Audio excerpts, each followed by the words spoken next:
Welcome to our show, Sergeant Aloy, Santa Rosa County Sheriff's Office. I have with me again Chief Shane Tucker and Jillian Durkin. How are you guys? Good, thanks. Wonderful. Good to see you again, Rich. It's been a minute. It's been a minute. So, hey, we got a lot of stuff. We had a very, very busy couple of weeks here at Santa Rosa County Sheriff's Office. Let's just jump right to it. The hot topics for the past couple of weeks has been, we've had a few homicides in Navarre. We had the first one that was reported to us on November 14th, and this was the one that occurred at the Pearl in Navarre Beach. So today, if you want more details, we won't go over the entire case, but we just had a press conference with Sheriff Johnson at the main office. But to kind of summarize it, we had an individual, Patrick Gilbo, that came from another state looking for the victim and ended up shooting him in his residence. Major Crimes did a great job investigating this case, and I think within 2 days we had a warrant for this individual's arrest. On the third day he was arrested. So great job. Glad we got him off streets. And the other case was just the other day on the 18th in Holly on Highway 87 at the corner of Nelson Street. We had a shooting that took place there. That one took a little bit of a twist for us. It ended up being a stand your ground issue, and parts of that are still under investigation, so I can't get into a lot of great detail with that. But again, and these are one of these things, and the sheriff was asked today, and Chief, I'll ask you this question. What's going on in Navarre? Is this something that is unusual? Talk a little bit about Navarre being safe, I guess, is the question. Certainly, this is a bit of an anomaly. Rich, as you know, last year we had 5 homicides. This year we've had 5 homicides, and that's a pretty high year for us. We're usually between 0 and 5 per year. 5 is usually on the upside, and this is just kind of an anomaly. It's not representative of how safe Navarre is or is not. But anytime you're gathering in a place where there's a lot of people, Navarre is a very popular place for people to vacation, and there's certainly a lot of folks that live there. So you always run the risk of some kind of criminal activity occurring. So it's always good to be careful, no matter where you're at. But Navarre is, by and large, a very safe place. It's a very family-friendly, family-oriented place, and I'm comfortable spending time in Navarre. To kind of piggyback on what you said, because we don't work a whole lot of homicides, you might think that our investigators really aren't, kind of up to speed on those. They did a phenomenal job. We have truly some of the best investigators in the state, certainly in this area, and they went from having a clear-cut homicide with absolutely 0 leads to an arrest in a couple of days, and that's just phenomenal work. So super proud of those guys and girls for what they've done. But to answer your original question, Navarre is a very safe place. This is an unusual occurrence for us. Yeah, and as the sheriff usually says, can these have been prevented? And in this situation, on the surface, I don't think so. But again, when there's domestic issues, or if there's things that go above and beyond our normal type of case, they may not be preventable, but they are isolated incidents, and both of the individuals were fully investigated. So we're pretty comfortable saying absolutely Navarre is a very safe place. Chief, on the second case, there was a component to that case that we don't see very often, which is stand your ground. Could you talk a little bit about that and how that works? Sure. One of the rights that we cherish the most in America is a right to move about and be free and be safe as we do it. And especially here in Florida, we put a great deal of emphasis on our right to protect ourselves. And what stand your ground law indicates is that when you're out, if you are attacked, if you are physically put in danger while you're going about your normal lawful day-to-day business, you're not required to try to escape, or you're not held accountable for using force if that force is reasonable to protect yourself. And that's going to become a critical component of this second case, I believe. From the press conference we saw this morning, the investigators and the state attorney do seem to believe that stand your ground is going to be applicable law. And that just means that the individual that used force was in all likelihood justified in doing so based on acts of the decedent. Sure.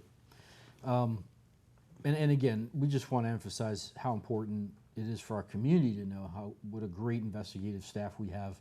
And I'm not just saying that because I work for the sheriff's office, but because, you know, this is like TV kind of stuff. They were able to investigate this and close it within a very, very short time, which is a couple days.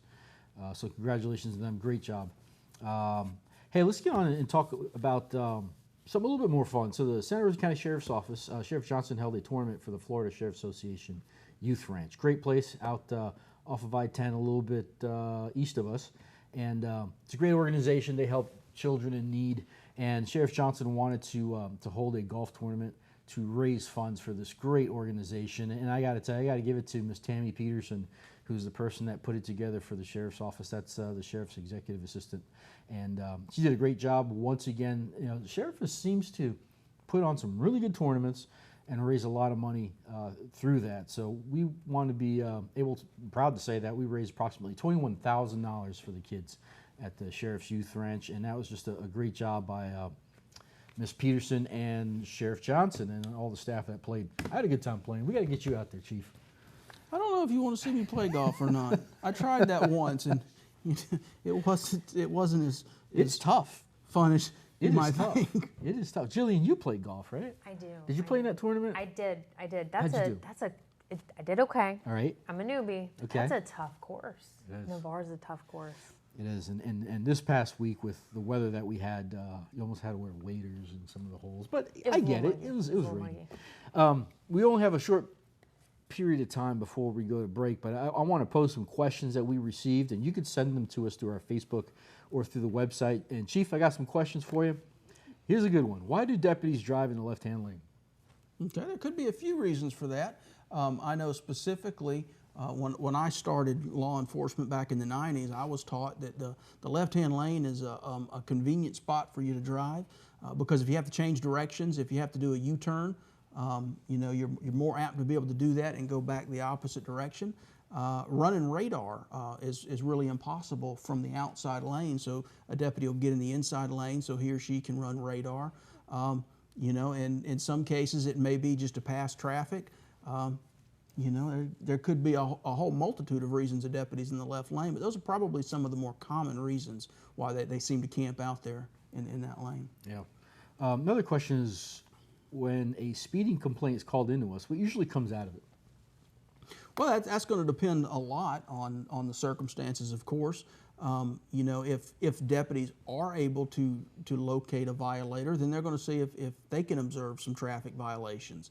Now, we can't pull somebody over and write them a ticket simply because a caller saw them speeding. But if we can observe a traffic violation, then certainly we can take that kind of action.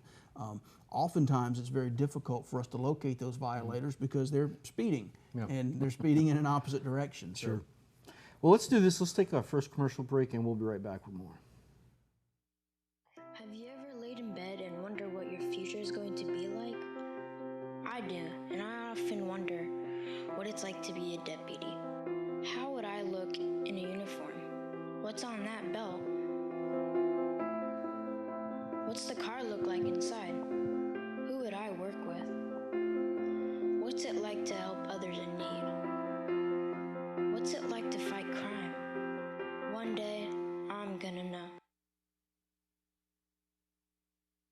It's a dream come true to become a deputy for Santa Rosa County. It was one of my goals I had in life, try and become a deputy before age 30, and I did it. I always wanted a brother. Now I have a ton of brothers. You know, we're always having each other's backs. And that's that kind of close-knit family that you just can't get in any other kind of job. I'm patrolling Paradise. I work where people come to vacation, and that's amazing. And welcome back. So we got some questions for the Chief. Chief, here's another one. Why are we seeing increased traffic on side roads in Santa Rosa? Well, again, there could be a multitude of reasons for that. I think probably the biggest that you're seeing is we've had just a massive influx of people in Santa Rosa County. I know when I was growing up in Santa Rosa County, the population was probably somewhere in the neighborhood of 50,000, 50 or 60,000, and now we're almost 200,000.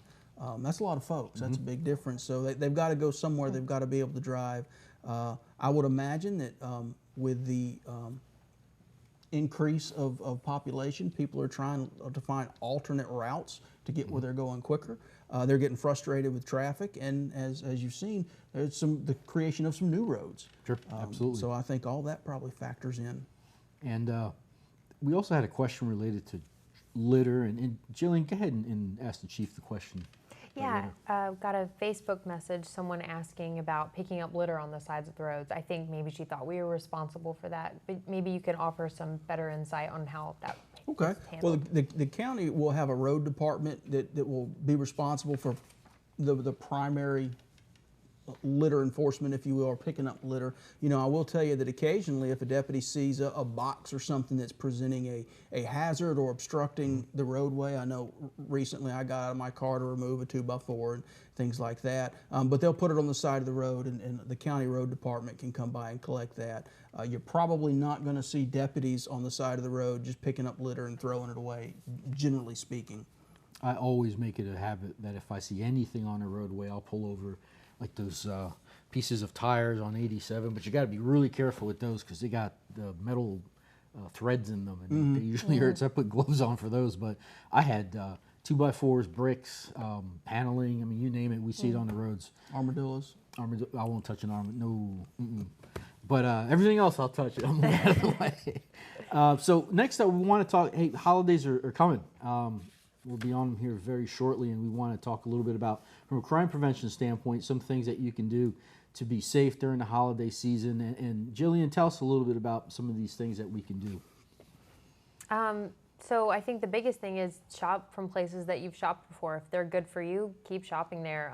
Shop locally is also another great thing that you can do. But if you're seeing a lot of online businesses that are new to you, like Wish, probably would stay away from those websites. You got a lot of fraud on those. If the deals seem like they're too good to be true, they're just offering a really discounted rate on an item that you know is significantly more expensive, don't get it. It's not what you're paying for.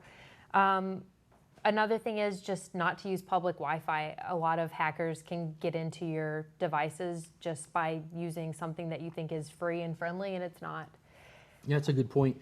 If you're at like McDonald's or in any of these businesses that Starbucks. have public Wi-Fi, and I was talking to our IT folks, it's not that hard to get your credit card number if you're using public Wi-Fi. So please be careful and use a trusted Wi-Fi service that's encrypted and all that other good stuff. And the other thing is, when you look at the top and when you go to a website, you'll see HTTP. You want HTTPS. The S stands for secure. And that's a very important There's point. generally a lock emblem also in the too. website that has to do with the website security, which is important. Did not know that. Yeah. Strong passwords. That's a big one.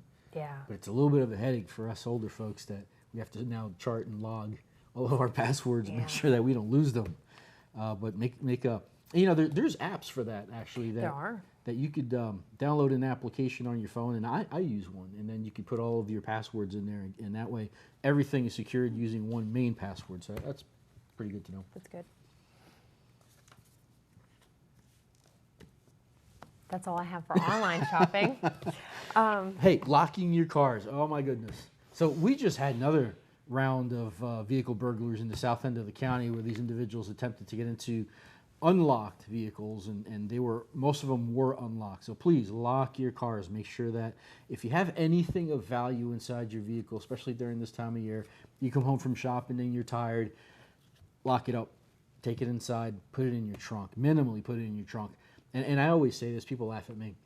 The old trick of taking your purse and putting it behind the seat and putting a jacket on top of it, it doesn't work anymore. They're onto that. They're onto that, yeah. So you may not want to do that going forward. Jillian, we drop our gifts at home, right? All What the other time. things? We're all online shopping. So I think the biggest thing is if you're expecting a package, try and be there for it. Or maybe a family member or trusted neighbor that can be there and let them know that, hey, you're expecting a package that's expensive. Have someone be there to pick it up. Or request to signature for whenever you're getting something shipped to you.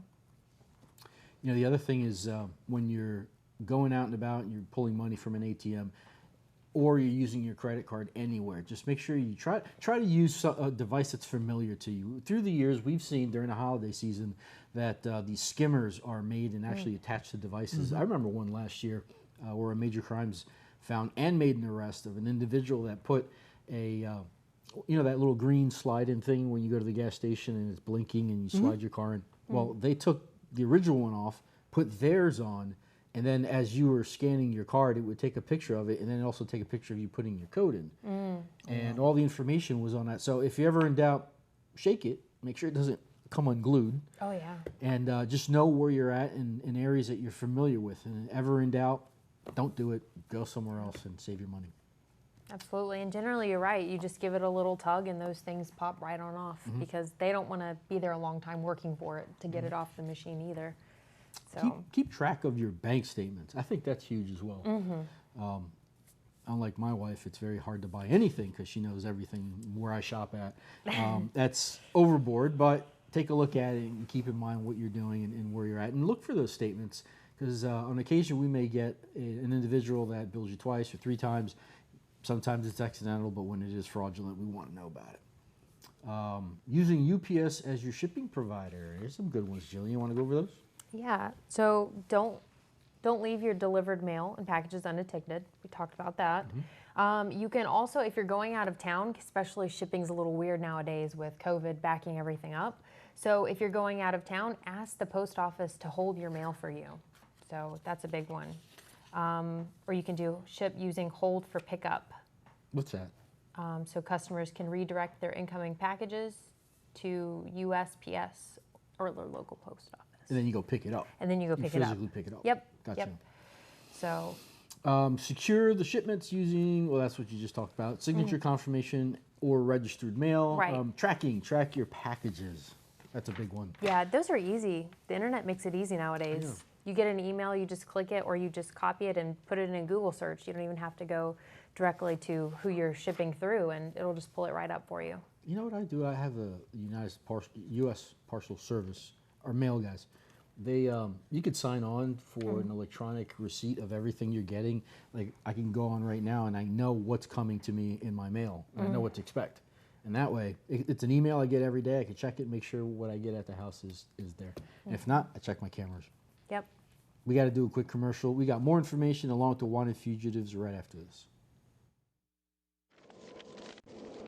Okay, sir, this is the citation for speed. However, I did give you your break, but you need to do me a favor, slow on down, just because of the fact that, you know, it is dangerous out here speeding right here. So do me a favor, you know, slowing down. Whoa! Slowing down. Whoa!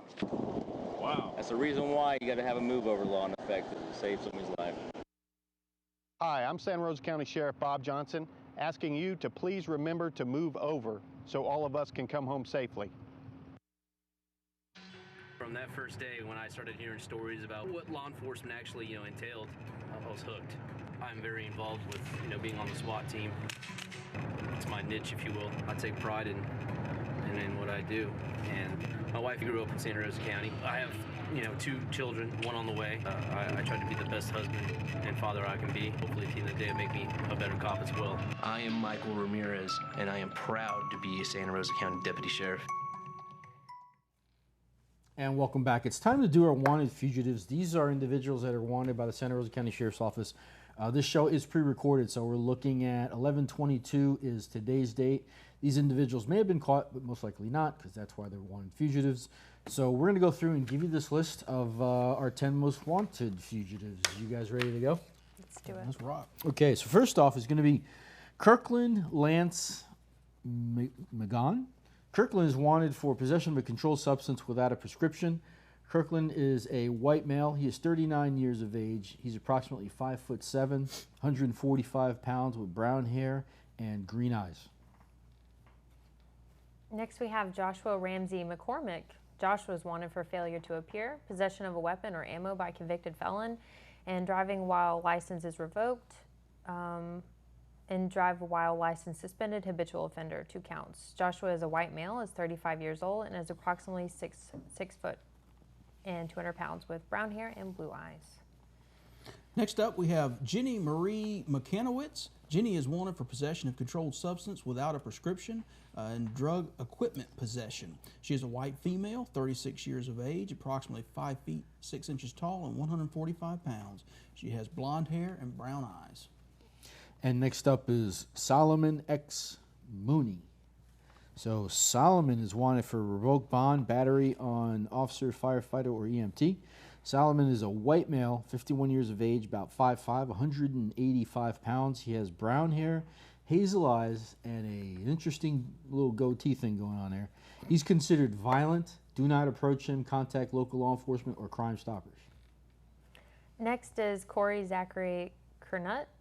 Corey is wanted for worthless checks for services, goods, or things of value. Corey is a white male and is 26 years old. He's approximately 6'7" and 150 pounds with brown hair and brown eyes. He's also a violent offender, so do not approach him. Give us a call or call Crime Stoppers. And next up, we have Marshall David Sharp. Mr. Sharp is wanted for evidence destruction, possession of a harmful New Legend drug without a prescription, and driving while license suspended or revoked. He is a white male, 46 years of age, approximately 6 feet 1 inch tall, 160 pounds, with brown hair and blue eyes. Next up is Matthew Ray Tyler.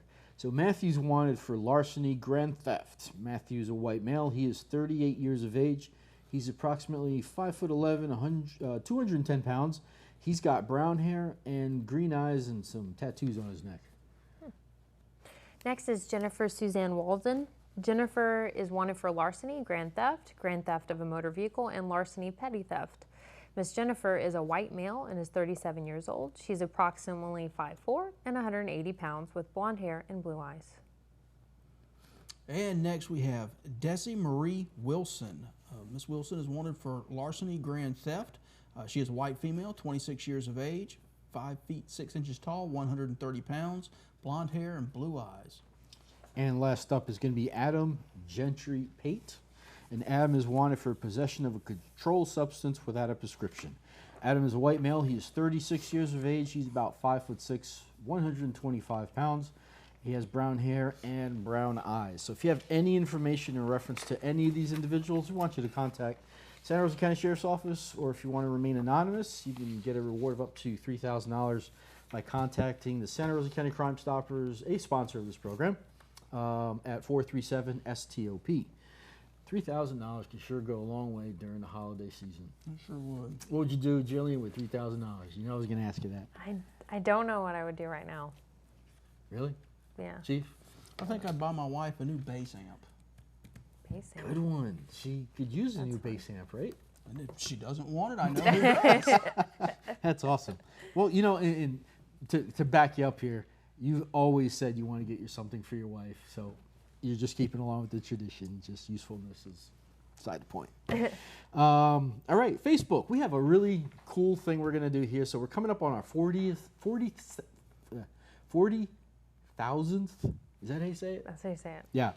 Follower on our Facebook page. Join up. We will have a special prize for the 40K TH follower. So follow us on Facebook. We really need to get more people on there. We love interacting with our community, and that's a great place for you to send us questions and talk two-way, as well as getting information on the latest. And speaking of information on the latest, I got the other day to do one of the coolest things I've done at the Sheriff's Office. Jillian, you want to discuss this next topic? Our canine copper had puppies. That's right. 11 beautiful little puppies, and so yeah, we're pretty excited. There they are. Look at that. That's Copper. Yeah, she's turned out to be a great mom. Oh man, really protective. It is something else to see those 11 beautiful little puppies. And we want to post a video on this later, but they howl. They're not howling because they're in pain. They're howling because they're bloodhounds, and that's what they do. That's And what they it's do. just so cute. I can't imagine that we get paid to go over there and pick them up and love on them and get some belly. Yeah. So yeah, Copper gave birth to 11 puppies. These dogs will be donated to other agencies. It's pretty exciting that we started this program. It was Colonel Tucker brought this into our agency. They've been amazing. Did I say? You said Tucker. I'm sorry. Colonel Tift. Sorry, sir. Colonel Tift brought him in, and they've done amazing things for our agency. We found some lost and missing persons and found some bad guys. But the good thing is we're going to give back to other communities by donating these dogs to other agencies that want to begin their own bloodhound program. So I think that's amazing. And you know, when Colonel Tiff brought these into our agency, he hit a home run because they've done nothing but great things for us and for our community. So congratulations, thank you. And Sergeant Lenzo that runs the department does an outstanding job. So I want to congratulate him and his team. Chief, this time of year, a certain thing happens that we go through. Could you talk a little bit about that? Well, we do a lot of baking and a lot of eating at my house anyway. Sure. This time of year, our fall, we really try to focus on some training. We do some yearly, less lethal training, use of force training to make sure all our guys and girls are up to speed on, you know, how to handle the batons and shoot the guns and the tasers and things like that. So here you see them on the range taking some different positions, shooting from different positions, from the ground, from the prone position, and things like that.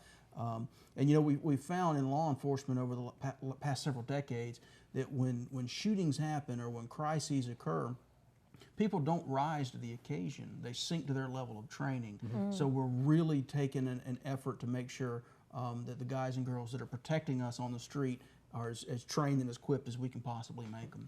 And our training department does a great job making unusual situations for us to train to, which I think goes above and beyond. And one last thing I want to mention is we are 99% fully staffed at the Santa Rosa County Sheriff's Office. So if you're interested in one of our remaining coveted spots at our agency, act now because there won't be much time left. Chief, thank you once again. It's always a pleasure. Jillian, did you have fun? I did. All right, good. Less nervous. Awesome. We'll see you on our next show. You guys take care and have a great week.